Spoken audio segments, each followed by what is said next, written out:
आणि दुसरी ही मुलगीच झाली, त्यामुळे नाराज झालेल्या पित्यानं अवघ्या 10 दिवसांच्या बाळाला विष पाजल्याची घटना हिंगोलीत घडली आहे। या प्रकरणी नराधम पिता रामकिसन जाधव याला पोलिसांनी अटक केली आहे, तर मुलीवर रुग्णालयात उपचार सुरू आहेत। हिंगोलीच्या वसमत तालुक्यातल्या बोराळा गावात राहणाऱ्या रामकिसनचं 4 वर्षापूर्वी अंजना नावाच्या तरुणीशी लग्न झालं होतं। त्यांना पहिली मुलगी आहे। 10 दिवसांपूर्वी दुसरी सुद्धा मुलगीच झाली, त्यामुळे रामकिसन नाराज होता। या नाराजीतून त्याने आपल्या 10 दिवसांच्या मुलीला विष पाजलं। मुलीच्या आईच्या तक्रारीवरून पोलिसांनी रामकिसनला अटक केली आहे।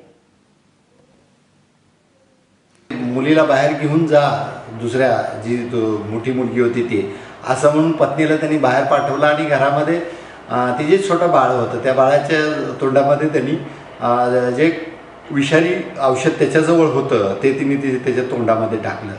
ॲक्च्युअली हे बाहेरून लगेच ती महिला आतमध्ये आली, त्यावेळी तिनं बघितलं की यांनी काहीतरी केलेलं आहे गडबड। जेव्हा तिनं पाहिलं की ही गडबड केलेली आहे, ताबडतोब तिनं ते मुलीला घेऊन दवाखान्यामध्ये गेली।